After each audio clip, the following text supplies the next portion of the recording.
हवेली के बाहर सुबह से ही एक अजीब सा भारी सन्नाटा पसरा हुआ था। दोपहर के 2 बज चुके थे, लेकिन गेस्ट रूम का दरवाज़ा एक बार भी नहीं खुला। शौर्य अपने स्टडी रूम में बैठा लैपटॉप पर कुछ इंटरनेशनल रील्स देख रहा था, लेकिन उसका दिमाग स्क्रीन पर कम और उस बंद दरवाजे पर ज़्यादा था। उसने कबीर के हाथों तारा के लिए 2 बार खाना भिजवाया था, लेकिन दोनों बार कबीर वो ट्रे वैसी वापस ले आया। बॉस, मैडम ने कुछ भी नहीं खाया है। वो कल रात से उसी करवट और दीवार की तरफ मुंह करके लेटी हुई हैं। मैंने आवाज़ दी, लेकिन उन्होंने कोई जवाब नहीं दिया। कबीर ने जब दूसरी बार आकर ये बात कही तो सौर्य की उंगलियां लैपटॉप के कीबोर्ड पर रुक सी गईं। भूख लगेगी तो खुद खा लेगी। मेरे घर में कोई भूखे मरने का नाटक नहीं कर सकता। सौर्य ने कबीर को तो बहुत ही ठंडे और रूखे लहजे में जवाब दे दिया था, लेकिन अंदर ही अंदर एक अजीब सी बेचैनी उसे खाई जा रही थी। वो खुद को बार बार समझा रहा था कि वो एक माफिया है, उसे किसी बकबक करने वाली लड़की और जिद्दी लड़की के लिए भूखे रहने से कोई फ़र्क नहीं पड़ता। लेकिन फ़र्क पड़ रहा था। कल रात बेयर हाउस में तारा का वो खौफ से पड़ा पीला चेहरा और उसके वो कांपते हुए होंठ शौर्य की आंखों के सामने हट ही नहीं रहे थे। वहीं हवेली की उस बड़ी सी विंटेज घड़ी में शाम के 6 बज रहे थे। शौर्य का सब्र अब जवाब दे रहा चुका था। उसने झटके से अपना लैपटॉप बंद किया और अपनी कुर्सी से उठ गया। वो लंबे और तेज कदमों से चलता हुआ सीधे तारा के कमरे की तरफ बढ़ा। दरवाजे के बाहर खड़े गार्ड्स उसे इस तरह तेज कदमों से आते देख तुरंत सीधे खड़े हो गए। शौर्य ने बिना नोक किए दरवाज़ा खोला। कमरे में एकदम अंधेरा था, पर्दे पूरी तरीके से गिरे हुए थे और एसी चल रहा था। तारा, शौर्य ने अपनी भारी रूखी आवाज़ में उसे पुकारा, लेकिन कोई जवाब नहीं आया। शौर्य ने कमरे की लाइट्स ऑन की। बेड पर तारा चादर के अंदर पूरी तरीके से सिकुड़ी हुई लेटी थी।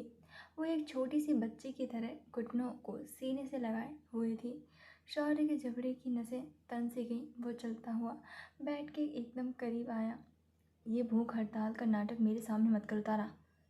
तुम्हें लगता है कि तुम्हारा खाना छोड़ने से मुझे कोई भी फर्क पड़ेगा? शौर्य बड़बड़ाते हुए झुका और उसने गुस्से से तारा के कंधे पर रखा चादर खींचने के लिए अपना हाथ बढ़ाया, लेकिन जैसे ही शौर्य की उंगलियों के तारा के कंधे और फिर उसकी गर्दन को छुआ, शौर्य के शब्द उसके गले में ही घुट से गए। उसका वो माफिया वाला एटीट्यूड एक ही सेकंड में चकनाचूर हो गया। तारा का शरीर किसी भट्टी की तरह जल रहा था। वो बुखार से पूरी तरह से तप रही थी। शौर्य की सांसें एक पल के लिए अटक गई। उसने तुरंत अपना दूसरा हाथ तारा के माथे पर रखा। माथा इतना ज़्यादा गर्म था कि शौर्य का दिल अचानक से जोर जोर से धड़कने लगा। तारा के होंठ पूरी तरीके से सूख चुके थे, चेहरा एकदम लाल हो गया था और वो बेहोशी की हालत में हल्की हल्की कांप रही थी। कल रात के उस खौफनाक सदमे और डर ने उसके शरीर को बुरी तरीके से तोड़ दिया था। शौर्य वो इंसान जिसके सामने मौत भी खड़ी हो तो उसके चेहरे का भाव नहीं बदलता। वो आज इस लड़की को बुखार में तपता देखकर पूरी तरीके से हड़बड़ा गया था। तारा, तारा आंखें खोलो, शौर्य ने उसे हल्के से झकझोरते हुए कहा, लेकिन तारा सिर्फ दर्द में करहा कर रह गई। उसकी सांसें बहुत तेज और गर्म चल रही थी। शौर्य के अंदर का वो खामोश ठंडा शैतान अचानक से एक घबराए हुए इंसान में बदलता गया। वो झटके से बेड से उठा, बेडरूम के दरवाजे की तरफ भागा। कबीर, शौर्य की वो दहाड़ती हुई आवाज़ पूरे हवेली के सन्नाटे को चीरते हुए गूंजी। उसकी आवाज़ में इतना गुस्सा, इतनी खौफनाक हड़बड़ाहट थी कि नीचे खड़े कबीर और बाकी गार्ड्स की भी रूह कांप गई। कबीर सीढ़ियों से भागता हुआ ऊपर आया। जी जी बॉस, अभी के अभी डॉक्टर माथुर को फ़ोन लगाओ। मुझे वो अगले 10 मिनट में इस कमरे में चाहिए। अगर वो 10 मिनट में नहीं पहुंचा तो मैं उसका पूरा अस्पताल उड़ा दूंगा। गो। शौर्य ने चीखते हुए ऐसा हुक्म दिया कि कबीर उल्टे पांव फ़ोन लगाने के लिए नीचे भाग खड़ा हुआ। शौर्य वापस मुड़कर बेड के पास आया। उसने एसी का तापमान तुरंत बढ़ाया और बाथरूम से एक साफ तौलिया ठंडे पानी में भिगो कर ले आया। वो अपने घुटनों के बल बेड के पास बैठ गया। उसके बहुत ही नरमी से अपने कांपते हुए हाथों से उस ठंडे तौलियों को तारा के तपते हुए माथे पर रखा। तारा ने बुखार की वजह से हल्की सी बेचैनी से अपना सिर हिलाया, लेकिन शौर्य ने दूसरे हाथ से उसके सिर को बहुत ही हल्के से थाम लिया। तुम्हें कुछ नहीं होगा भविंदर, मेरी दुनिया में आकर इतनी आसानी से हार नहीं मान सकती तुम, शौर्य ने फुसफुसाते हुए कहा। उसकी वो शर्द और कातिलाना आंखें आज सिर्फ और सिर्फ एक अजीब सी फिक्र और डर से भरी हुई थी। वो आदमी जो शहर में लोगों की सांसें रोक देता था, आज इस लड़की की तेज चलती सांसों को देखकर पूरी तरीके से परेशान हो चुका था। वहीं हवेली के उस बड़े से मास्टर बेडरूम में शाम के 6:30 बज रहे थे। बाहर का मौसम जितना शांत था, कमरे के अंदर की हलचल उतनी ही ज़्यादा डरावनी हो चुकी थी। ठीक 15 मिनट के अंदर शहर के सबसे बड़े डॉक्टर माथुर हाँफते और पसीने से पोंछते हुए कमरे में दाखिल हुए। उन्हें अच्छे से पता था कि अगर इस हवेली में किसी मरीज को खरोंच भी आई तो शौर्य उसका क्या हश्र करेगा। डॉक्टर ने तुरंत अपना बैग खोला, कांपते हुए हाथों से तारा की जांच शुरू कर दी। उन्होंने उसका पल्स रेट चेक किया, बीपी नापा और फिर स्कोप से उसकी धड़कनें सुनी। शौर्य बेड की दूसरी तरफ खड़ा था। उसके चेहरे का वो मनहूस मशहूर पत्थर वाला सन्नाटा अब गायब हो चुका था। उसकी नज़र डॉक्टर के हर एक मूवमेंट को ऐसे घूर रही थी जैसे कोई भूखा शेर अपने शिकार को देखता है। तारा अभी भी बेहोशी में कराह रही थी। उसका शरीर बुखार से भट्टी की तरह तप रहा था और वो नींद में ही कसकर अपनी चादर को मुट्ठी में भींचे हुई थी। शौर्य से और शब्द नहीं हुआ। कैसी है वो? ये बुखार कम क्यों नहीं हो रहा है? उसकी आवाज़ इतनी भारी और खौफनाक थी कि डॉक्टर माथुर के हाथ से बीपी नापने वाली मशीन लगभग छूट ही गई थी।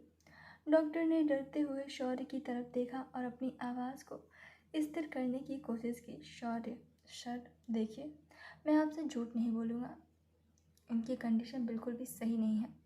ये कोई आम वायरस या फिर इन्फेक्शन वाला बुखार नहीं है। इन्हें कोई बहुत ही गहरा सदमा लगा है। इनका नर्वस सिस्टम उस झटके को बर्दाश्त नहीं कर पा रहा है।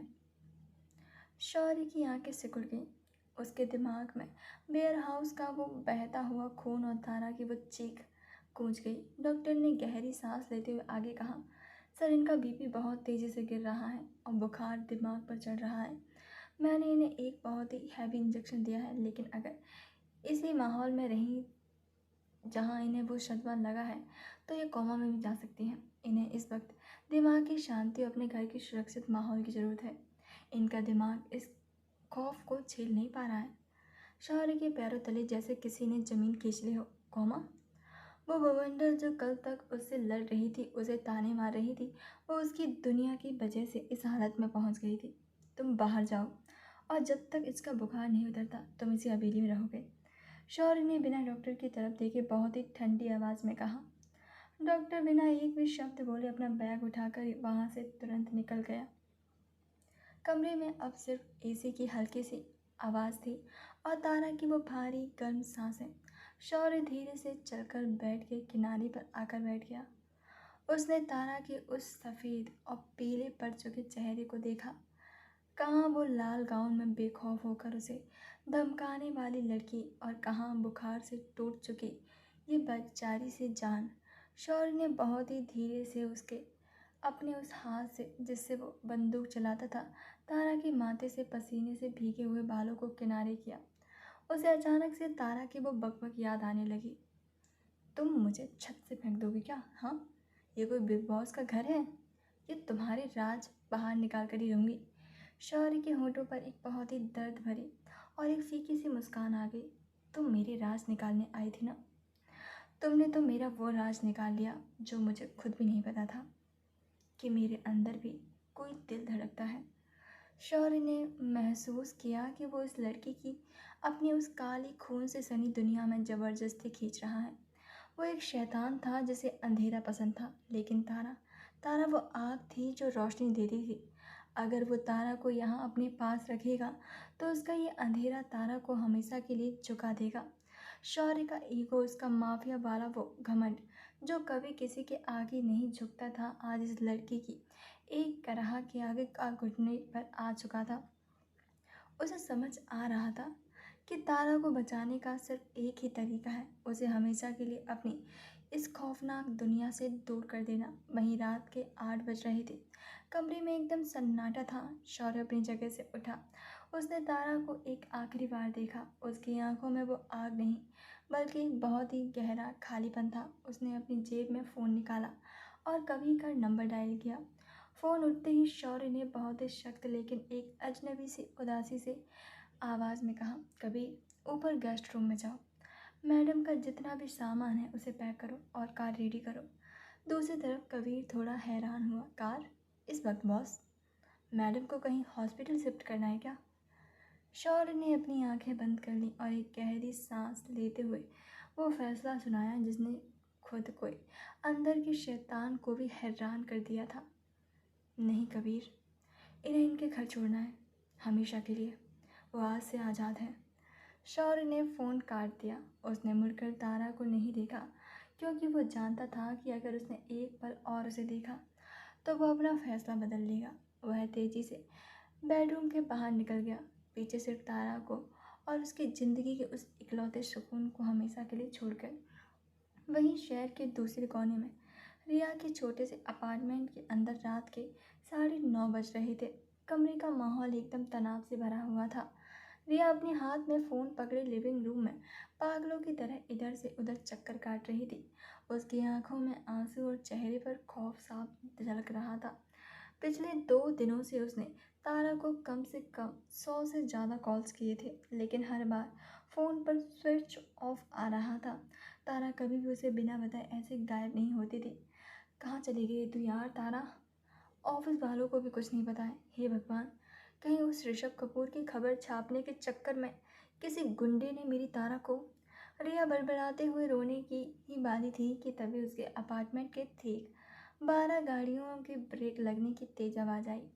रिया की धड़कनें तेज हो गईं। उसने डरते हुए अपनी खिड़की से नीचे झांक कर देखा। नीचे 3 बड़ी बड़ी काली एसयूवी गाड़ियां खड़ी थीं। उनमें से काले सूट वाले कुछ खूंखार गार्ड्स बाहर निकल रहे थे। रिया का दिल गले में आ गया।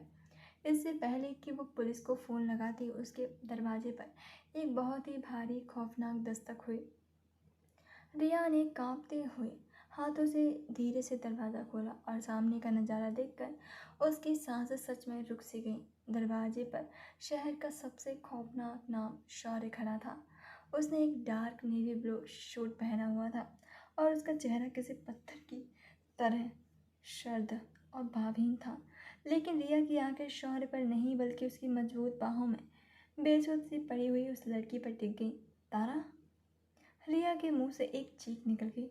शौर्य ने बिना रिया की इजाज़त का इंतजार किए अपने भारी जूतों के साथ उस छोटे से अपार्टमेंट के अंदर कदम रख दिया।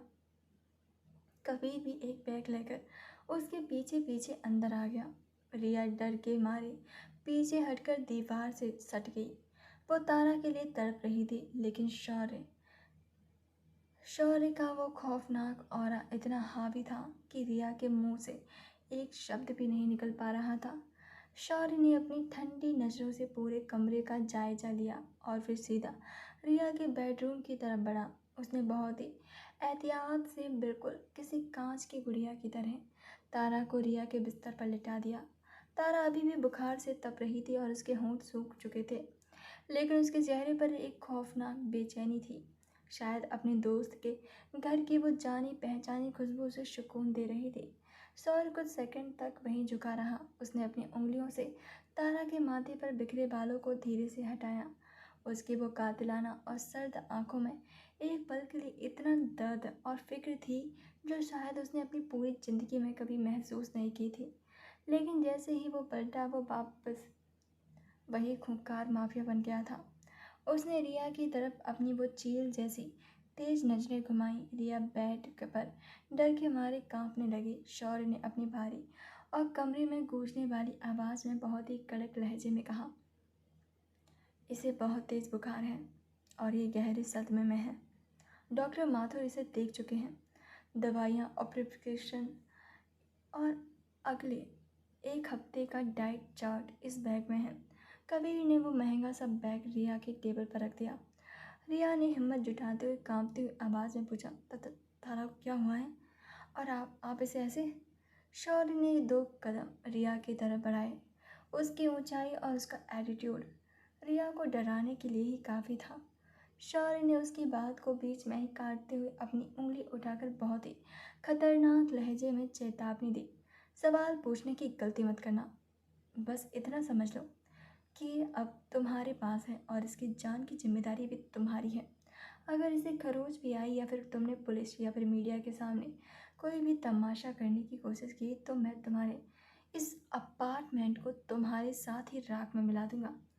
रिया ने डर के मारे तुरंत अपना सिर हाँ में हिला दिया। शौर्य वापस मुड़ा। उसने आखिरी बार बिस्तर पर सो रही तारा को देखा।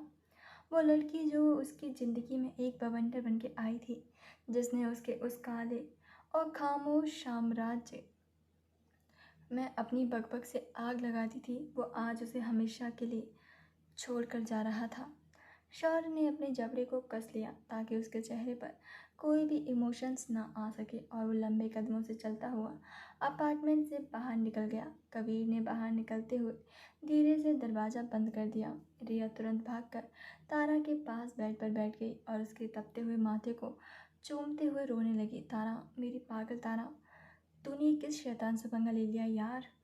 वहीं अपार्टमेंट के नीचे शौर्य अपनी उस डार्क एसयूवी की पिछली सीट पर बैठा था। गाड़ी स्टार्ट हो चुकी थी और हवेली की तरफ बढ़ रही थी। शौर्य ने अपनी आंखें बंद कर ली और अपना सिर सीट पर टिका दिया था। गाड़ी के अंदर हमेशा वही सन्नाटा रहता था, लेकिन आज का सन्नाटा उसे काट रहा था। आज उसे पहली बार महसूस हो रहा था कि तारा की वो बकवास, वो सस्ता वेम्पायर वाले ताने, वो गुस्से से भरी लाल आंखें उसके लिए एक आदत बन चुकी थी। माफिया ने बवंडर को आज़ाद कर दिया था, लेकिन क्या बवंडर इतनी आसानी से शांत होने वाला था? और क्या शौर्य सच में तारा के बिना अब अपनी उस पुरानी बोरिंग और खामोश दुनिया में जी पाएगा? खेल खत्म नहीं हुआ था, बस मैदान बदल चुका था। अगली सुबह 10:30 बजे रिया के कमरे की खिड़की से छनकर आती हुई हल्की सी पीली धूप सीधे तारा के चेहरे पर पड़ रही थी। बाहर गाड़ियों के हॉर्न, ट्रैफिक की वो जानी पहचानी आवाज़ें आ रही थी। तारा की भारी और सूजी हुई पलकें धीरे धीरे खुलने लगी। उसका सिर अभी भी भारी था, लेकिन बुखार की वो बट्टी वाली तपिश अब कम हो चुकी थी। तारा ने अपनी आंखें पूरी तरीके से खोली और छत की तरफ देखा। ये वो डार्क ग्रे रंग की डरावनी छत नहीं थी, बल्कि रिया के कमरे की वो पुरानी सफ़ेद सीलिंग थी, जिस पर कुछ रेडियम वाले सितारे चिपके थे। तारा का दिमाग अभी भी सुन्न था। उसने धीरे से अपनी गर्दन घुमाई। सामने की दीवार पर रिया और उसके कॉलेज के दिनों की एक फ्रेम की हुई फ़ोटो टंगी थी। तारा ने अपनी सूखी हुई जुबान से अपने होठों को गीला किया और बहुत ही कमज़ोर लड़खड़ाती हुई आवाज़ में बोला, रिया। रिया जो पास ही कुर्सी पर बैठी रात भर जाग रही थी, तारा की आवाज़ सुनते ही झटके से उठी और बेड के पास आ गई। रिया ने तारा का चेहरा अपने हाथों में लेते हुए रोती हुई आवाज़ में कहा, तारा, हे भगवान, तू होश में आ गई। तूने तो मेरी जान ही निकाल दी थी। पागल लड़की, कैसा लग रहा है अब? हाँ, बुखार उतरा? तारा ने रिया के उस जाने पहचाने और सुकून देने वाले चेहरे को देखा। वो सच में उस शैतान की कैद से आज़ाद हो चुकी थी। वो अपने घर अपनी दोस्त के साथ बिल्कुल सुरक्षित थी, लेकिन जैसे ही उसे यह एहसास हुआ कि वो सेफ है, उसके दिमाग में बीती रात के वो खौफनाक मंजर एक झटके से वापस आ गए। वो अंधेरा गोदाम, वो आदमी की चीख, शौर्य का वो बेरहम खंजर और फर्श पर बहता गहरा गाढ़ा लाल खून। तारा का वो झूठा हौसला जो वो इतने दिनों से उस माफिया के सामने दिखा रही थी, अचानक कांच की तरह टूटकर बिखर गया। उसके नीचे वाला होंठ बुरी तरीके से कांपने लगा। तारा ने झटके से उठकर रिया को अपनी बाहों में कसकर जकड़ लिया और एक छोटे से बच्चे की तरह फूट फूट कर रोने लगी।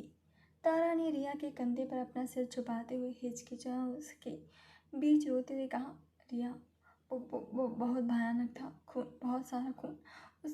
उसने मेरे मेरे सामने उसे उसे मार डाला। वो इंसान नहीं था, वो शैतान था। मुझे बहुत डर लग रहा है। मुझे लगा मैं कभी भी वापस नहीं आ पाऊंगी। रिया की आंखों में भी आंसू आ गए। उसने तारा को और कसकर गले लगा लिया और उसकी पीठ को हल्के हल्के से सहलाने लगी। रिया ने उसे दिलासा देते हुए कहा, शांत हो जा तारा, तू अब सेफ है, तू मेरे पास है, कोई शैतान यहाँ नहीं आ सकता। रो ले, जितना रोना है रो ले, बस उस खौफ को अपने अंदर मत रख। तारा की वो सिसकियाँ पूरे कमरे में गूंज रही थी। वो जो हमेशा से निडर होकर दुनिया से लड़ने का दावा करती थी, आज अपने ही खौफ से हार चुकी थी। वो बस रिया से चिपकी हुई रो रही थी, जैसे अगर उसने रिया को छोड़ा तो शौर्य उसे फिर से उस मौत के गोदाम में खींच ले जाएगा। वहीं दूसरी तरफ शौर्य की उस आलीशान और डरावनी हवेली में आज का सन्नाटा कुछ ज़्यादा ही जानलेवा लग रहा था। शौर्य अपने प्राइवेट स्टडी रूम में उस बड़ी सी महोगनी की टेबल के पीछे अपनी लेदर की कुर्सी पर बैठा था। उसके सामने लैपटॉप खुला हुआ था। उसमें करोड़ों की डील्स की महंगी फाइलें थीं, लेकिन पिछले 2 घंटे से उसने एक भी बटन प्रेस नहीं किया था। उसके हाथ में क्रिस्टल का गिलास था जिसमें महंगी विस्की थी, लेकिन बर्फ़ कब की पिघल चुकी थी और गिलास वैसे का वैसा ही रखा हुआ था। शौर्य की आंखें स्क्रीन पर थीं, लेकिन उसका दिमाग बार बार हवेली के उस पुराने हिस्से पर जा रहा था जो अब पूरी तरीके से खाली था। अचानक उसे लगा जैसे किसी ने बहुत ज़ोर से हवेली का मेन दरवाज़ा खोला हो और बकबक करते हुए अंदर आई हो। गुड मॉर्निंग मिस्टर डार्कनेस, चलो मेरी ऑफिस की कैब आने वाली है। शौर्य ने झटके से अपना सिर उठाया और दरवाजे की तरफ देखा, लेकिन वहाँ कोई नहीं था। सिर्फ वो खामोशी और एक डरावनी दीवारें थीं। शौर्य ने अपनी आंखें कसकर बंद कर लीं और एक गहरी झुंझलाहट भरी सांस ली। शौर्य ने खुद से फुसफुसाते हुए कहा, फोकस शौर्य, तुम्हें उस बकवास लड़की के जाने से कोई फ़र्क नहीं पड़ता चाहिए। वो एक सिरदर्द थी जो खुद ही टल गई, लेकिन उसका दिल इस चोट को मानने के लिए तैयार ही नहीं था। शौर्य अपनी कुर्सी से उठा, चलते हुए हवेली के उस बड़ी सी डाइनिंग टेबल पर आ गया। वहाँ की लाइटें बंद थीं। उसकी नज़र तुरंत उस कुर्सी पर गई जहाँ बैठकर तारा ने रात के 1:30 बजे वो सारा खाना ठूस ठूस कर खाया था।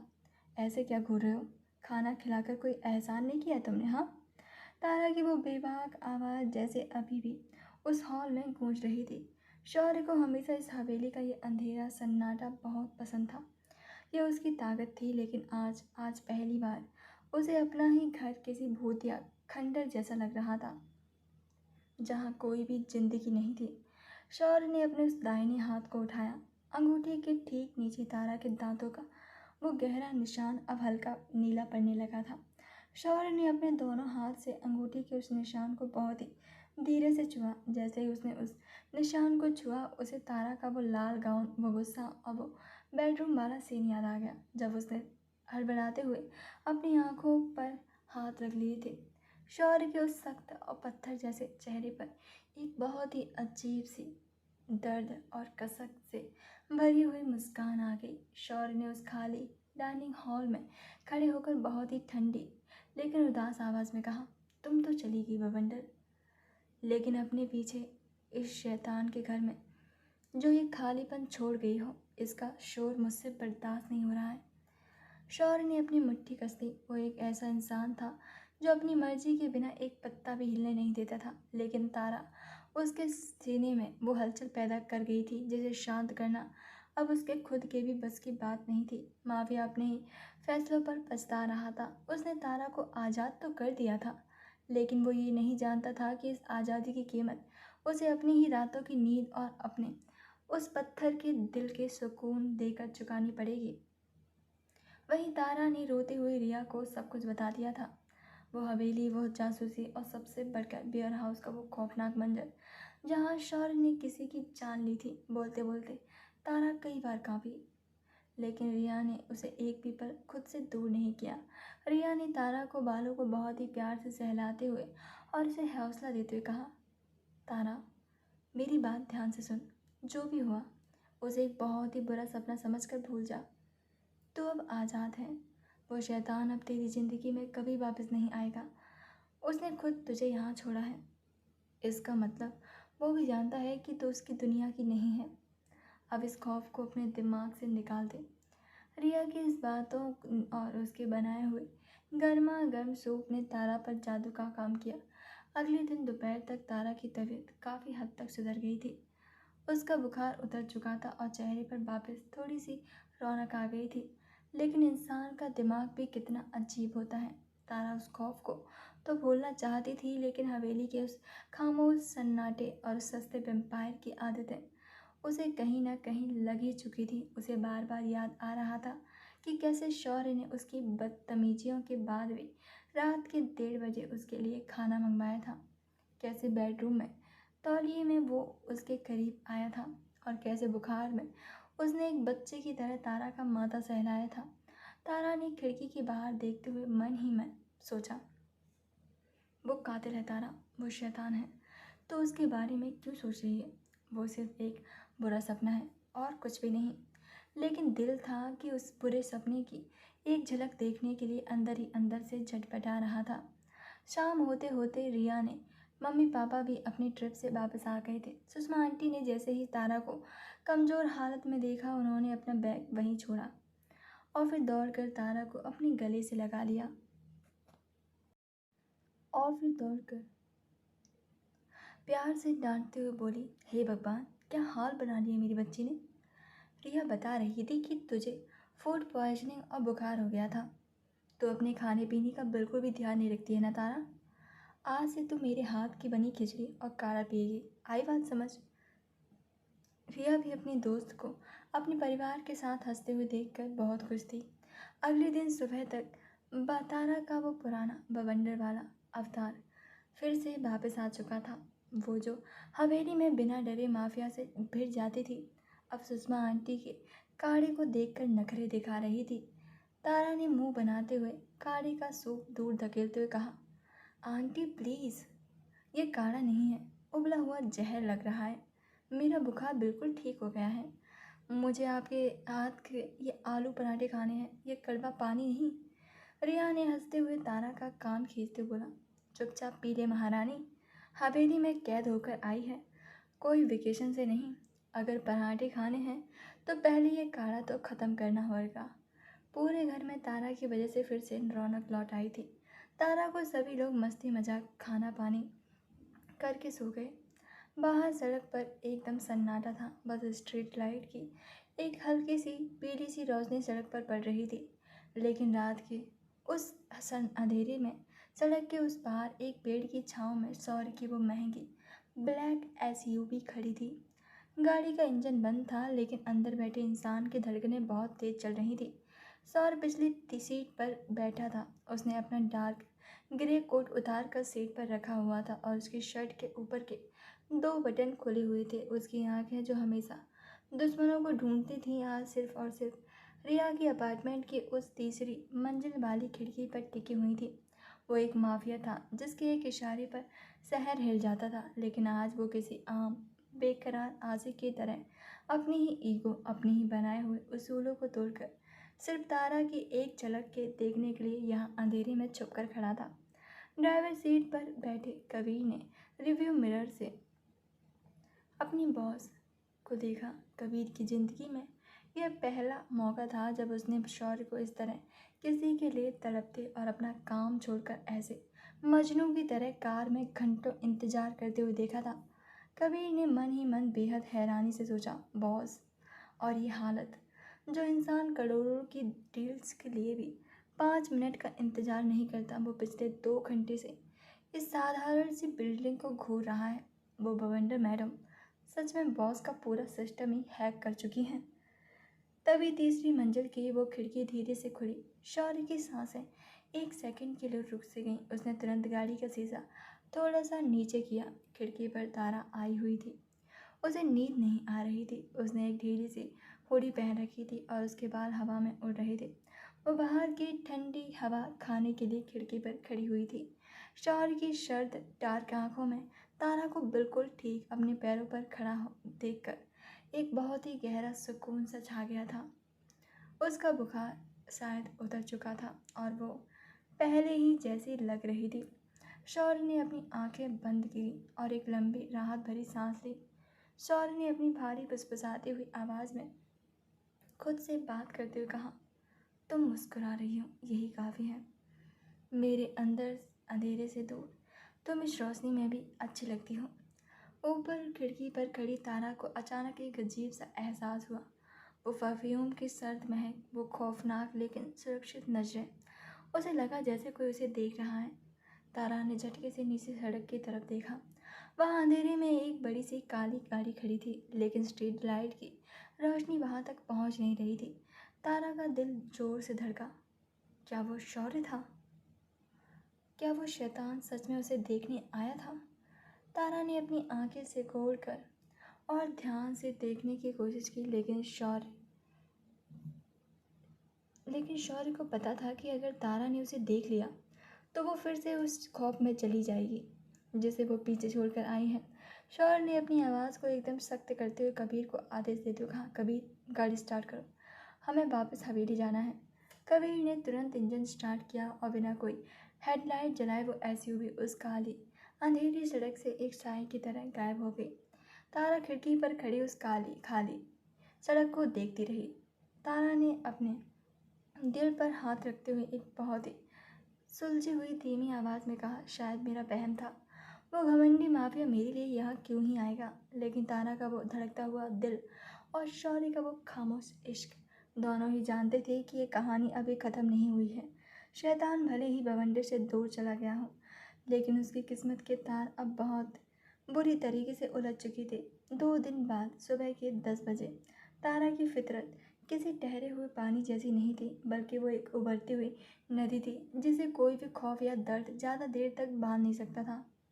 अपनी ज़िंदगी में उसने बहुत ही कम उम्र में अपने माता पिता को खोने का जो अचानक सब भयानक दर्द झेला था, उसने उसे अंदर से लोहे जैसा मजबूत बना दिया था। बेयर हाउस का वो खौफनाक मंजर, वो बहता हुआ खून और शौर्य का वो कातिलाना अवतार, ये सब उसके लिए एक भयंकर दुःस्वप्न जरूर था, लेकिन वो इसे अपनी हकीकत बनने नहीं देना चाहती थी। दर्द को तुम जितना गले लगाओगे वो उतना ही तुम्हें अंदर से खोखला करेगा। यही सोचकर तारा ने अपने उस खौफनाक आंसुओं को रिया के अपार्टमेंट में ही पीछे छोड़ दिया था। आज वो वापस अपने पुराने पूरे एटीट्यूड वाले अवतार में सिटी न्यूज़ नेटवर्क के ऑफिस में कदम रख चुकी थी। उसने एक डार्क ब्लू कलर का फॉर्मल ब्लेजर और सफ़ेद शर्ट पहनी हुई थी। उसके चेहरे पर कॉन्फिडेंट की वही पुरानी चमक थी। जैसे ही वो अपनी डेस्क पर तरफ बढ़ी, ऑफिस के कई लोग उसे ऋषभ कपूर वाले उस शानदार स्कूप खबर के लिए बधाइयाँ देने लगे। तारा ने अपनी डेस्क पर बैग रखते हुए बहुत ही बेबाकी स्माइल दी और फिर कहा, थैंक यू थैंक यू। अरे अभी तो बस शहर की और भी बहुत सी गंदगी साफ करनी बाकी है। ये बवंडर इतनी जल्दी से रुकने वाली तो बिल्कुल भी नहीं है। लेकिन इस मुस्कुराहट के पीछे कहीं ना कहीं एक अजीब सी खालीपन की टीस भी थी। वो जब भी अपनी उस डायरी को देखती, उसे वो डार्क ग्रे बेडरूम, वो तपता हुआ बुखार और शौर्य का वो खामोश लेकिन फिक्र से भरा चेहरा याद आ जाता। तारा ने झटके से अपना सिर हिलाया। उसने खुद से बड़बड़ाते हुए कहा, नहीं तारा, उस सस्ते वैम्पायर और उसकी उस खूनी दुनिया को भूल जा। वो एक कातिल है। तेरा और उसका कोई भी मेल नहीं है। तूने अपनी ज़िंदगी वापस पा ली है। अब बस अपने काम पर फोकस कर। तारा ने उस शैतान को अपने दिमाग से निकाल कर पूरी तरह से अपनी नई रिपोर्ट्स और ऑफिस के काम में खुद को डुबो लिया था। उसी दिन दोपहर के 2 बजे हवेली से दूर शहर के बीचों बीच स्थिति एक 25 मंजिला कांच की इमारत के सबसे ऊपरी फ्लोर पर शौर्य का साम्राज्य चल रहा था। शौर्य आज कुछ ज़्यादा ही खूंखार और बेरहम लग रहा था। उसने अपने डार्क ब्लैक सूट की आस्तीनें ऊपर चढ़ा रखी थी और उसकी आंखें मॉनिटर पर चल रहे कुछ इंटरनेशनल हथियारों के सिप पैंट पर टिकी हुई थी। लेकिन हकीकत यह थी कि उसका दिमाग उन आंकड़ों को पढ़ ही नहीं रहा था। वो खुद को गलत समझ कर रहा था। उसे लग रहा था कि उसने अपने ईगो और जिद के चक्कर में उस मासूम सी लड़की को अपनी इस खौफनाक दुनिया में खींचकर बहुत बड़ा गुनाह किया है। तारा की वो बुखार में कांपती हुई हालत शौर्य के दिल पर एक गहरे घाव की तरह छप सी गई थी। वो मेरी दुनिया के लिए नहीं बनी है। मेरा अंधेरा उसे लील जाएगा। शौर्य ने खुद को यही समझाकर तारा को आज़ाद कर दिया था।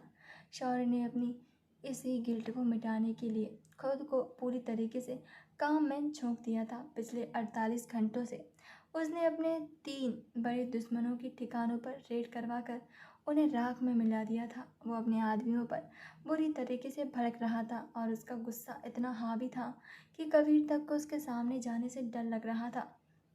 तभी कबीर डरते डरते उस शानदार शीशे वाले कैबिन के अंदर दाखिल हुआ। बॉस, एक ज़रूरी बात करनी थी, कबीर ने अपनी रोबोटिक आवाज़ में कहा। शौर्य ने बिना उसकी आंखें स्क्रीन से हटाए बेहद ठंडी और चुभने वाली आवाज़ में कहा, अगर बात किसी नई डील की नहीं है कबीर, तो तुम बाहर जा सकते हो। कबीर ने थोड़ा सा थूक निकला और फिर कहा, बॉस, बात तारा मैडम की है। तारा का नाम सुनते ही शौर्य की उंगलियां कीबोर्ड पर एक सेकंड के लिए रुक सी गई, लेकिन उसने खुद को कंट्रोल करते हुए अपना चेहरा बिल्कुल भावहीन करते हुए कहा, हमारे जो आदमी मैडम की सुरक्षा करने के लिए अपार्टमेंट और उनके ऑफिस के बाहर सादे कपड़ों में तैनात थे, मुझे लगता है कि आप हमें उन्हें वहाँ थोड़े दिन और रखना चाहिए, कबीर ने सुझाव दिया। शौर्य ने झटके से अपनी लेदर की कुर्सी को घुमाई और कबीर की अपनी उन चील जैसी आंखों से घूर कर देखा। मैंने तुमसे क्या कहा था कबीर? तारा अब हमारी दुनिया का हिस्सा नहीं है। अगर मेरे आदमी उसके आसपास मंडराते रहे तो मेरे दुश्मनों को यही लगेगा कि वो अभी भी मेरी कोई कमजोरी है। मैं चाहता हूँ कि अंडरवर्ल्ड को यही पता चले कि मेरा उस लड़की से कोई वास्ता नहीं है। मैंने उसे सिर्फ ऋषभ कपूर को फंसाने के लिए इस्तेमाल किया और फिर कूड़े की तरह फेंक दिया। यही एक तरीका है उसे सुरक्षित रखने का। शौर्य ने दांत पीसते हुए कहा, सारे आदमियों को वहाँ से हटा लो। आज के बाद इस कैबिन में मुझे उस लड़की का नाम तक नहीं चाहिए। आई बात समझ? कबीर ने अपना सिर झुकाया और बाहर निकल गया। शौर्य ने अपनी आंखें बंद कर ली थी और अपनी मुट्ठी पर कसकर कस ली थी। उसने अपनी तरफ से तारा को हमेशा के लिए सुरक्षित करने का ये सबसे सही फैसला लिया था, लेकिन उसे इस बात की बिल्कुल भी अंदाज़ा नहीं था कि अंडरवर्ल्ड में कमजोरी छुपाने का यह तरीका बहुत ही जल्द एक बहुत बड़े मौत के जाल में बदलने वाला था। वहीं तारा की सफलता ऑफिस में एक इंसान को अंदर ही अंदर किसी तेजाब की तरह जला रही थी। वो थी शान्या। शान्या हमेशा से ऑफिस की टॉप रिपोर्टर बनना चाहती थी, लेकिन तारा के उस बवंडर वाले एटीट्यूड और ऋषभ कपूर वाली ब्रेकिंग न्यूज़ ने सान्या को रातों रात जीरो बना दिया था। सान्या जब भी तारा को हंसते हुए या फिर बॉस को तारीफें बटोरते हुए देखती, उसका खून अंदर से जैसे खौलने लगता था। आज शाम सान्या कैंटीन में एक अंधेरे कोने में बैठकर अपने फ़ोन पर किसी से बहुत ही दबी हुई आवाज़ में बात कर रही थी। फ़ोन की दूसरी तरफ से आवाज़ आ रही थी और वो ऋषभ कपूर का सबसे खास और खूंखार आदमी जग्गा था। ऋषभ की जेल जाने के बाद जग्गा किसी पागल कुत्ते की तरह उस इंसान को ढूंढ रहा था जिसने उसके बॉस को सारा राज खोला था। जग्गा ने फ़ोन पर भारी डरावनी हुई आवाज़ में कहा, सान्या मैडम, आपने सही कहा था। हमने अपने आदमी लगाकर चेक करवा लिया है। उस घमंडी शौर्य ने अपने सारे गार्ड्स को रिपोर्टर की गली से हटा लिए हैं। हमें खबर पक्की मिली है कि शौर्य ने उस लड़की को लात मारकर अपनी हवेली से निकाल दिया है। अब वो शौर्य की छत्र छाया में नहीं है। शान्या के होंठों पर एक बहुत ही जहरीली और खतरनाक सी मुस्कान फैल गई। शान्या ने बहुत ही शातिर लहजे में कहा, देखा जग्गा, मैंने कहा था ना कि तारा की किस्मत हमेशा से उसका साथ नहीं देगी। इस लड़की ने मेरे करियर की धज्जियां उड़ाई हैं और तुम्हारे बॉस को जेल भेजा है। शौर्य अब इसे बचाने नहीं आएगा। अब मौका है इसे हमेशा के लिए रास्ते से हटाने का। जग्गा ने एक खूंखार हंसी हंसते हुए कहा, मौत की घाट तो मैं इसे अपने हाथों से उतारूंगा मैडम। बस आप इसे हमारे बताए गए ठिकाने पर किसी तरीके से भेज दो। अगर सीधे इसके घर से या फिर ऑफिस से किडनैप किया तो पुलिस पीछे पड़ जाएगी। कोई ऐसा जाल बनाओ कि ये खुद चलकर मौत के कुएं में आग ठपके। शान्या ने अपनी लाल रंग की लंबी नाखूनों को मेज पर खटखटाते हुए कहा, तुम उसकी फिक्र मत करो जग्गा। तारा अपने आप को बहुत बड़ी स्मार्ट जासूस समझती है ना, उसकी यही जासूसी वाली भोंक उसकी जान लेगी। मैं एक ऐसा मास्टरमाइंड जाल बिछाऊंगी कि जब तक उसे बेवकूफ़ को एहसास होगा वो तुम्हारी कैद में होगी। बस 2 दिन का वक्त दो मुझे। फ़ोन कट गया। सान्या ने दूर कॉफ़ी पी रही तारा को देखा। उसकी आंखों में अब सिर्फ जलन नहीं थी बल्कि एक कातिलाना इरादा भी था। अगले 2 दिन तक सान्या जानती थी कि तारा कोई आम लड़की नहीं है जिसे आसानी से बेवकूफ़ बनाया जा सके। अगर वो सीधे जाकर तारा को कोई खुफिया जानकारी देती तो तारा का तेज दिमाग तुरंत शक कर लेता। इसलिए उसने शान्या ने बहुत ही साइकोलॉजिकल गेम खेला। पहले दिन शान्या ने जानबूझकर तारा के सामने अपने फ़ोन पर किसी से बहस करने का नाटक किया। क्या मतलब वो डायरी कल रात जलाई जाएगी? हाँ, अगर वो डायरी पुलिस के हाथ नहीं लगी तो ऋषभ कपूर 2 दिन में जमानत पर बाहर आ जाएगा। Hello hello. तारा जो डेस्क पर अपने काम कर रही थी उसने ये डायरी वाली अधूरी बातें सुन ली। तारा के कान अचानक से खड़े हो गए थे ऋषभ कपूर का नाम सुनकर। ऋषभ कपूर बाहर आ जाएगा? ये कैसे हो सकता है? अगले दिन शान्या ने अपनी डेस्क पर एक फाइल जानबूझकर खुली छोड़ दी जिस पर बड़े बड़े अक्षरों में लिखा था ऋषभ कपूर की सीक्रेट डायरी और शहर के 3 बड़े नेताओं के नाम। लोकेशन पुरानी कॉटेज मिल। सान्या ने देखा कि जब वो कॉफ़ी लेने गई तो तारा ने अपनी नज़रें चुराते हुए उस फाइल के पन्नों को अपने मोबाइल में खींच लिया था। सान्या कैंटीन के पीछे खड़ी होकर मुस्कुरा रही थी। गई मछली कांटे में। तारा तो खुद को बहुत तेज़ समझती है ना, लेकिन तेरी यही ब्रेकिंग न्यूज़ की भूख तुझे आज रात सीधा जग्गा के गोदाम तक ले जाएगी। तारा ने अपनी जगह पर बैठकर बहुत ही गहराई से सोचा। उसे लगा कि शान्या को कोई बहुत बड़ा लीड मिला है, लेकिन सान्या डरपोक है। वो वहाँ जाने की हिम्मत ही नहीं कर पाएगी। अगर ऋषभ कपूर के खिलाफ वो डायरी मिल गई तो तारा ने न सिर्फ ऋषभ को उम्र कैद करवा सकती थी बल्कि शहर के उन करप्ट नेताओं का भी पर्दाफाश कर सकती थी। तारा का वो रिपोर्टर वाला कीड़ा जिसने उसे शौर्य की हवेली में जासूसी करने पर मजबूर किया था वो फिर से जाग चुका था। उसने ठान लिया कि आज रात वो उस पुरानी कॉटन मिल में जाएगी और वो डायरी शान्या से पहले अपने कब्जों में ले लेगी। तारा ने रिया को सिर्फ इतना बताया कि वो एक बहुत ही ज़रूरी स्टिंग ऑपरेशन के लिए जा रही है और रात को देर से लौटेगी। शहर से काफ़ी दूर वो पुरानी कॉटेज मिल एकदम खंडर की तरह लग रही थी। तारा चारों तरफ घुप अंधेरा था और जंगली झाड़ियाँ उगी हुई थीं। तारा ने अपनी कैब को करीब 1 किलोमीटर दूर ही रोक दिया था और वहाँ से पैदल चलकर आई थी। उसने डार्क जीन्स और ब्लैक जैकेट पहनी हुई थी और उसके हाथ में एक छोटी सी फ्लैश लाइट थी। तारा स्मार्ट थी। उसने सीधे मेन गेट से एंट्री नहीं ली थी बल्कि पीछे की टूटी हुई दीवार फांद कर अंदर घुसी। मिल के अंदर सन्नाटा ऐसा था कि तारा को अपने जूतों की भी आहट किसी हथौड़े की जैसी लग रही थी।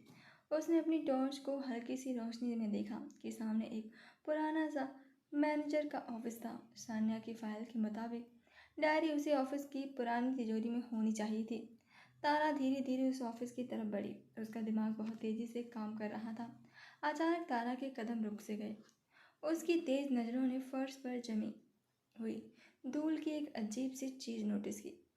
तिजोरी की तरफ जाने वाले रास्ते पर धूल की एक मोटी परत थी जिस पर जूतों का एक भी निशान नहीं था, लेकिन ऑफिस के दरवाजे के दोनों तरफ की दीवारों के पीछे धूल बहुत बुरी तरीके से उड़ी हुई थी और वहाँ भारी बूटों के अनगिनत ताजे निशान थे।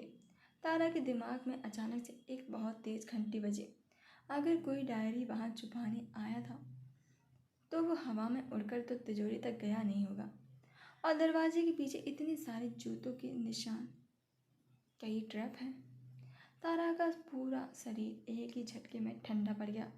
सान्या का वो फ़ोन पर चिल्लाना, वो फाइल का जानबूझकर खुला छूटना और सब कुछ तारा के दिमाग में एक फिल्म की तरह घुस गया। सान्या ने मुझे फंसाया है, तारा ने खुद से फुसफुसाते हुए कहा। उसका वो स्मार्ट दिमाग उसे चीख चीख कर कह रहा था कि वहाँ से तुरंत भाग निकले। तारा ने बिना एक सेकंड बर्बाद किए बहुत ही खामोशी से उल्टे पांव वापस पीछे की टूटे हुए रास्ते की तरफ कदम बढ़ाए। वो बहुत तेज़ी से पलटकर भागने की ही वाली थी कि तभी पूरे कॉटन मिल की फ्लड लाइट्स एक साथ झटके से ऑन हो गई। तारा की आंखें उस तेज रोशनी में चौंधिया सी गईं। इससे पहले कि वो कुछ समझ पाती, चारों तरफ से करीब 8-10 खूंखार गुंडे लोहे की रॉड और हथियार लेकर बाहर निकल आए। उन गुंडों के बीच से जग्गा ताली बजाता हुआ बाहर आया। उसके चेहरे पर एक बहुत ही भयानक और गंदी सी मुस्कान थी। वाह, मान गए मैडम, आपके दिमाग को, आप सच में बहुत तेज हैं। दरवाजे तक पहुंचने से पहले ही आपने हमारा जाल पकड़ लिया, लेकिन थोड़ा सा लेट हो गए आप। जग्गा ने हंसते हुए कहा। तारा का दिल बहुत जोर से धड़कने लगा, लेकिन उसने अपने चेहरे पर जरा सा भी खौफ नहीं आने दिया। उसने अपनी फ्लैश लाइट को मजबूती से पकड़ा और अपनी वो मशहूर आग उगलती हुई आंखों से जग्गा को घूरा। तारा ने अपनी आवाज़ को एकदम सख्त करते हुए कहा, तुम जानते हो ना मैं कौन हूँ? अगर मुझे एक खरोच भी आई तो मेरा न्यूज़ चैनल तुम्हारी और तुम्हारे उस जेल में सड़ रहे बॉस की धज्जियाँ उड़ा देगा। मुझे रास्ता दो। जग्गा जोर जोर से हंसने लगा।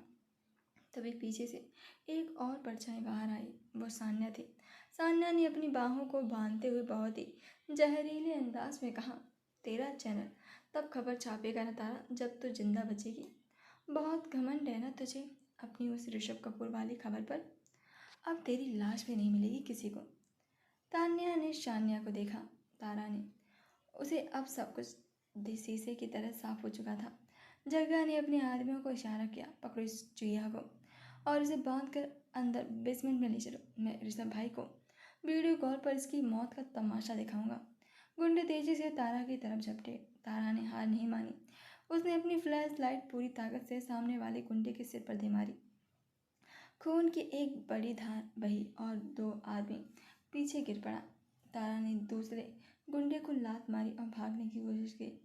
वो सच में एक बवंडर की तरह लड़ रही थी, लेकिन वो निहत्थी थी और वो 10 खूंखार जानवर थे। तभी पीछे से एक गुंडे ने आकर तारा के बालों को बहुत ही बेरहमी से कसकर पकड़ा और उसे झटके से पीछे की तरफ खींचा। तारा के मुंह से एक दर्दनाक चीख निकल गई। इससे पहले कि तारा दोबारा पलटकर कुछ कह पाती, जग्गा ने एक क्लोरोफॉर्म से भीगा हुआ मोटा सा रुमाल तारा के मुंह और नाक पर बहुत ही जोर से दबा दिया। तारा ने अपनी पूरी ताकत लगाकर जग्गा के हाथ को खरोचने की पूरी कोशिश की। उसकी सांसें घुटने लगी। फेफड़ों में वो तेज केमिकल भरता जा रहा था। उसका दिमाग सुन्न होने लगा और आंखों के सामने का वो दृश्य धुंधला पड़ने लगा था। गिरते और बेहोश होते वक्त तारा के दिमाग में सिर्फ एक ही ख्याल आया।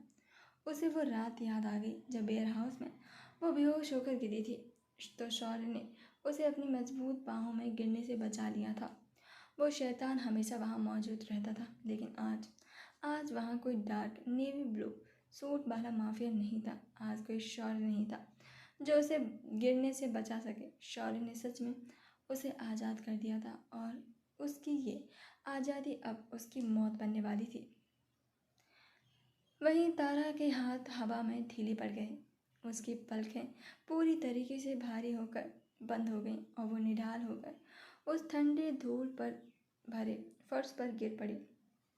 बवंडर अब पूरी तरीके से जग्गा के कैद में थी और शहर के उस कांच वाले ऊंचे टावर में बैठा वो मास्टरमाइंड शौर्य इस बात से बिल्कुल ही अनजान था कि जिस लड़की को बचाने के लिए उसने खुद को दूर किया था, मौत उसी लड़की के दरवाजे पर दस्तक दे चुकी थी। वही शाम का वक्त रिया के अपार्टमेंट में हॉल की घड़ी की टिक टिक की आवाज़ इस वक्त किसी हथौड़े की तरह गूंज रही थी। रात के 11:30 बज चुके थे। तारा ने कहा था कि वो एक ज़रूरी स्टिंग ऑपरेशन के लिए जा रही है और थोड़ी देर में लौटेगी, लेकिन इतनी देर कभी नहीं होती थी। रिया ने 25वीं बार तारा का नंबर डायल किया। जिस नंबर से आप कॉल कर रहे हैं वो अभी स्विच ऑफ है। रिया के हाथ कांपने लगे। उसके फ़ोन को सोफे पर फेंका और घबराहट से अपने बाल पकड़े। कहाँ रह गई तू तारा? तेरा फ़ोन कभी ऑफ नहीं होता। हे भगवान, मेरा दिल इतना क्यों घबरा रहा है?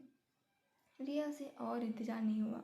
उसने जल्दी से अपनी स्कूटी की चाबी उठाई और सीधे न्यूज़ चैनल नेटवर्क के ऑफिस की तरफ बढ़ गई। ऑफिस लगभग खाली हो चुका था। सिर्फ नाइट शिफ्ट वाले कुछ ही गिने चुने लोग ही अंदर थे। रिया को भागते हुए मेन गेट के गार्ड से पूछा, भैया तारा तारा पांडे अंदर है क्या? वो शाम को यहाँ से कब निकली थी? गार्ड ने रजिस्टर चेक करते हुए कहा। मैडम, तारा जी तो आज शाम के करीब 7 बजे ही यहाँ से निकल चुकी थी। बहुत जल्दी में थी। रिया की धड़कनें तेज हो गई। वो पागलों की तरह ऑफिस के आसपास की चाय की टपरियों और ऑटो वालों से पास गई। भैया, आपने इस लड़की को देखा है क्या? इसने डार्क जीन्स और जैकेट पहनी थी। रिया ने अपने फ़ोन पर तारा की फ़ोटो दिखाते हुए कई लोगों से पूछा, लेकिन सब ने सिर्फ नाम में अपना सिर हिला दिया। शहर की उन अनजान सड़कों पर तारा का कोई अता पता नहीं था। रिया जब रात के 12:30 बजे वापस अपने अपार्टमेंट पहुंची तो उसकी आंखों से आंसू बह रहे थे। उसे अब समझ आ रहा था कि तारा किसी आम जाम में नहीं फंसी थी, बल्कि उस किसी बहुत ही बड़ी मुसीबत में है। रिया फर्श पर बैठकर फूट फूट कर रो रही थी। उसका दिमाग अब सबसे भयानक ख्यालों की तरफ जा रहा था। कहीं कहीं उन लोगों ने तो नहीं उठा लिया उसे? वो माफिया, वो खौफनाक आदमी जो उस रात तारा को बेहोशी में यहाँ पर हालत में छोड़ने आया था। रिया ने खुद को कांपती हुई आवाज़ में कहा, या फिर उस ऋषभ कपूर के गुंडे ने? तारा ने उसे ही तो मौत जेल भिजवाया है। रिया पूरी तरीके से बेबस हो चुकी थी। वो पुलिस के पास नहीं जा सकती थी, क्योंकि उसे याद था कि उस शैतान ने उसे क्या कहा था। अगर तुमने पुलिस या फिर मीडिया के सामने कोई भी तमाशा किया तो मैं इस अपार्टमेंट को तुम्हारे साथ ही राख में मिला दूंगा। और सबसे बड़ी बात, मुसीबत ये थी कि रिया को शौर्य का नाम तक ठीक से पता नहीं था। उसका पता या फ़ोन नंबर तो बहुत दूर की ही बात थी। वो उस तक कैसे पहुँचे? तभी रिया की रोती हुई नजरें अचानक वार्डरोब के ऊपर रखे एक महंगे से ब्लैक लेदर बैग पर पड़ी। ये वही बैग था जो शौर्य का आदमी कबीर उस रात दवाइयाँ और डाइट चार्ट के साथ छोड़कर गया था। रिया एक झटके में उठी और उसने वो बैग नीचे उतार दिया। उसने पागलों की तरह बैग की चेन खोली और उसमें से रखी दवाइयाँ और कागज़ों को बाहर निकालने लगी। कुछ तो होगा ही, कोई पर्ची, कोई नंबर, प्लीज़ भगवान। अचानक डॉक्टर माथुर के प्रिस्क्रिप्शन के पीछे ठीक रिया के एक बहुत ही कड़क और डार्क ग्रे रंग का विजिटिंग कार्ड दिखा। उस डार्क कार्ड पर कोई नाम या फिर कंपनी का लोगो नहीं था, सिर्फ बीच में एक नंबर लिखा था और नीचे एक छोटा सा शब्द छपा हुआ था, कबीर, हेड ऑफ सिक्योरिटी। रिया के हाथ उस कार्ड को देखकर कांपने लगे। उसे नहीं पता था कि ये नंबर उठाने वाला इंसान उसकी मदद करेगा या फिर उसे भी मार डालेगा, लेकिन उसकी अपनी दोस्त की जान बचाने के लिए उसके पास ये इकलौता और आखिरी रास्ता था। उसने बिना एक सेकंड और सोचे उसने अपने कांपते हुए हाथों से वो नंबर डायल कर दिया। वहीं दूसरी तरफ शौर्य हवेली के अपने प्राइवेट बार में खड़ा हुआ था। वो आज रात सो नहीं पाया था। उसने तारा के गार्ड्स हटा दिए थे ताकि वो सुरक्षित रहे, लेकिन वो इस बात से अनजान था कि उसका ये फैसला ही उसकी सबसे बड़ी गलती बन चुका था। तभी बार के बाहर से खड़े कबीर के फ़ोन की रिंग बजी। रात के 1:30 बजे कबीर के प्राइवेट नंबर पर कॉल आना किसी खतरे की निशानी होती थी। कबीर ने तुरंत फ़ोन उठाया। कबीर स्पीकिंग।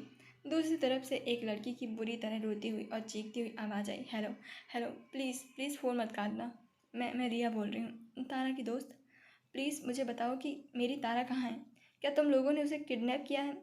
उस रात तुम्हारे बॉस ने उसे छोड़ दिया था ना, तो अब फिर से उसे क्यों उठा लिया? प्लीज़ मेरी तारा को छोड़ दो, वो शाम से गायब है। कबीर की आंखें एकदम से चौड़ी हो गईं। उसने तुरंत फ़ोन को अपने कान से हटाया और सीधे बार के अंदर शौर्य की तरफ भागा। बॉस। कबीर की आवाज़ में एक घबराहट थी जो शौर्य ने पहले ही कभी नहीं सुनी थी। शौर्य ने अपना विस्की का गिलास टेबल पर रखा और अपनी चील जैसी आंखों से कबीर को देखा। कबीर ने बिना कुछ बोले फ़ोन को स्पीकर पर डाल दिया, शौर्य के सामने कर दिया। हेलो, तुम लोग कुछ बोल क्यों नहीं रहे हो? अगर तुम लोगों ने उसे कुछ भी किया ना तो मैं पुलिस के पास जा रही हूँ। मेरी तारा मुझे वापस चाहिए। रिया फ़ोन पर बुरी तरीके से सिसकते हुए चिल्ला रही थी। शौर्य का वो डार्क सर्द चेहरा एक ही सेकंड में किसी खौफनाक तूफान में बदल गया था। उसकी नसें तन गई और आंखों में एक ऐसी खूंखार आग भड़क उठी कि कबीर भी एक कदम पीछे हट गया। शौर्य ने एक झटके से कबीर के हाथ से फ़ोन छीन लिया। शौर्य अपनी सबसे डरावनी, गहरी और दहाड़ती हुई आवाज़ में बोला, तारा गायब है? कब से? शौर्य की वो खौफनाक आवाज़ सुनकर रिया एक पल के लिए कांप गई, लेकिन अपने दोस्त के लिए उसने हिम्मत जुटाई। रिया रोते हुए बोली, शाम के 7 बजे से उसने कहा था कि वो किसी स्टिंग ऑपरेशन के लिए जा रही है। उसका फ़ोन स्विच ऑफ है। मुझे लगा आप लोगों ने। शौर्य ने फ़ोन को इतनी ज़ोर से अपनी मुट्ठी में भींचा कि फ़ोन के कवर चटकने की आवाज़ आई। उसका तेज़ दिमाग तुरंत सारी कड़ियाँ जोड़ चुका था। उसने तारा की सुरक्षा हटा दी थी। उसने दुश्मनों को ये दिखाने की कोशिश की थी कि तारा उसकी कमज़ोरी नहीं है, लेकिन ऋषभ कपूर के आदमियों ने इसी मौके का फ़ायदा उठा लिया था। उन्होंने उस बवंडर को उसके ही झूठे से जाल में स्टिंग ऑपरेशन में फंसा दिया था। शौर्य का दिल एक पल के लिए खौफ से सुन्न पड़ गया। वो लड़की जो मौत के गोदाम में सिर्फ एक कत्ल देखकर बेहोश हो गई थी, वो अब सच में उन जानवरों के बीच फंस चुकी थी। शौर्य के फ़ोन वापस से कबीर की तरफ फेंका। शौर्य ऐसी खूंखार आवाज़ में जो किसी भी इंसान का खून सुखा दे। कबीर, मुझे अगले 10 मिनट के अंदर तारा के फ़ोन की आखिरी लोकेशन चाहिए। सिटी न्यूज़ नेटवर्क के ऑफिस के आसपास के सारे सीसीटीवी कैमरे हैक कर लो। ऋषभ कपूर के जितने भी आदमी शहर में बाहर घूम रहे हैं उनकी लोकेशन को ट्रैक करो। कबीर, जी बॉस, लेकिन बॉस, ऋषभ के गुंडे तो बहुत सारे हैं, हमें कैसे पता? शौर्य बीच में चीखती हुई टेबल पर रखा विस्की का गिलास जोर से दीवार पर दे मारते हुए बोला, तो शहर जला दो कबीर, मुझे कोई फ़र्क नहीं पड़ता। अगर आज रात उस लड़की के शरीर पर एक खरोंच भी आई तो मैं इस पूरे शहर को कब्रिस्तान बना दूंगा और तुम सबसे शुरुआत करूंगा। मुझे वो वंडर सही सलामत चाहिए। कांच के टुकड़े पूरे फर्श पर बिखर गए। हवेली का वो खामोश शैतान अब सच में एक ऐसे ज्वालामुखी में बदल चुका था जो अपने रास्ते में आने वाली हर चीज़ को भस्म करने के लिए तैयार था। शौर्य ने तुरंत अपने डार्क वेपन्स कैबिनेट खोली और अपनी वो स्पेशल गन निकालकर जैकेट में रख ली। आज रात शहर में वो खून बहने वाला था जिसे लोग सालों तक नहीं भूलने वाले थे। शिकारियों ने उस लड़की पर हाथ डालने की गलती कर दी थी जो खुद उस अंडरवर्ल्ड के सबसे खूंखार शैतान की इकलौती कमजोरी बन चुकी थी। तो आगे का लास्ट चैप्टर जानने के लिए प्लीज़ हमारे चैनल को कमेंट करना ना भूलें। और 2 दिन के लिए I am really sorry because मेरी हेल्थ थोड़ी सी इश्यूज़ हो गए थे। मेरी आंखों में इन्फेक्शन की वजह से मैं सही से ना तो देख पा रही थी ना लिख पा रही थी। सो आई एम रियली सॉरी।